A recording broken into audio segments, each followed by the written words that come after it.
The Dell S2721QS is probably the easiest way to get a 4K monitor without spending too much. It covers 99% sRGB and has a nice clean design that works in pretty much any space. You won't find USB-C, HDR, or high refresh rates here, but that's not really the point. This is a sharp, reliable display that handles casual video editing and general use really well. If you're just getting started or need a second monitor that won't bottleneck your workflow, the S2721QS is a surprisingly capable option for the price. Just don't expect pro-level color depth or connectivity. The ViewSonic VP2768a doesn't go for flashy features, but focuses on getting the basics right, especially color. It's a QHD display instead of 4K, which might feel like a step down if you're editing ultra-high-res content. But the color accuracy is legit. 100% sRGB with delta E less than 2 straight from the factory. It's got a USB-C port with 90-watt charging and even built-in Ethernet, which can be useful in tidy desk setups. There's no HDR support here, so it's not ideal for anything with a lot of dynamic lighting. But if you need a second screen or a budget-friendly option for clean color work, the VP2768a is a reliable workhorse. The LG27UP850W is a solid middle ground option if you want 4K resolution and decent color performance without dropping too much cash. It offers 95% DCI-P3 coverage, HDR10 support, and USB-C with 96-watt charging.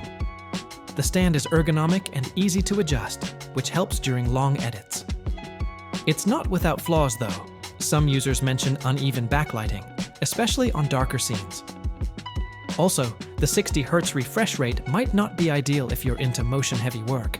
That said, if you're editing for YouTube or learning the ropes of color grading, the 27UP850W gives you a good amount of value without making you compromise too much.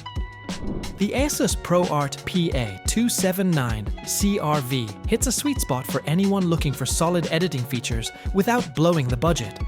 It covers 99% DCI-P3 and 100% sRGB, and it's already calibrated to delta E less than 2, so you're getting solid color accuracy from day one.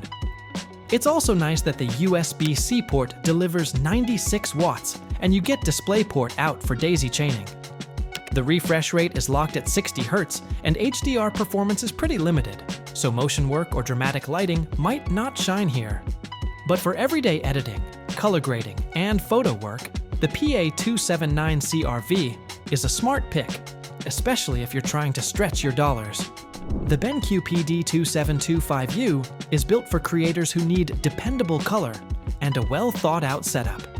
It's a 4K panel with 100% sRGB and 95% DCI-P3, which makes it pretty trustworthy right out of the box. The Thunderbolt 3 port is especially helpful for Mac users or anyone daisy-chaining devices. There's also a neat little puck controller that actually makes navigating settings surprisingly painless. The built-in speakers aren't anything to write home about, and the price might feel steep unless you really need this level of accuracy. But if color matters to your work, and you want something that just works, the PD2725U is worth considering. The Dell UltraSharp U2723QE is a really solid choice if you're doing a lot of editing work and want something reliable with sharp color and contrast. The 4K display with IPS black tech is genuinely great for catching subtle shadows and highlights. It also has 90-watt USB-C charging and a built-in KVM switch, which makes life easier if you switch between computers. One thing to know, even though it's factory-tuned, a proper calibration is a good idea if you're working on color-sensitive projects. It's definitely on the pricier side, so it's better suited to people already serious about editing.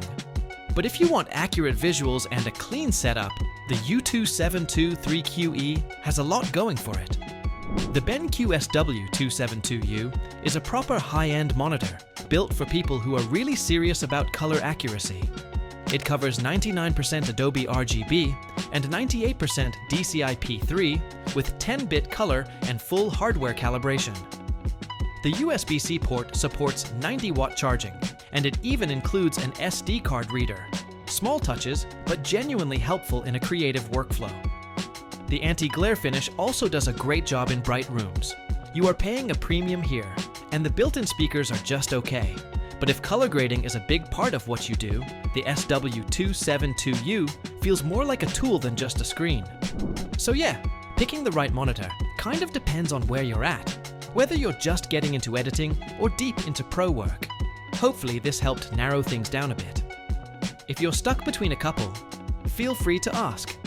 Happy to chat it out.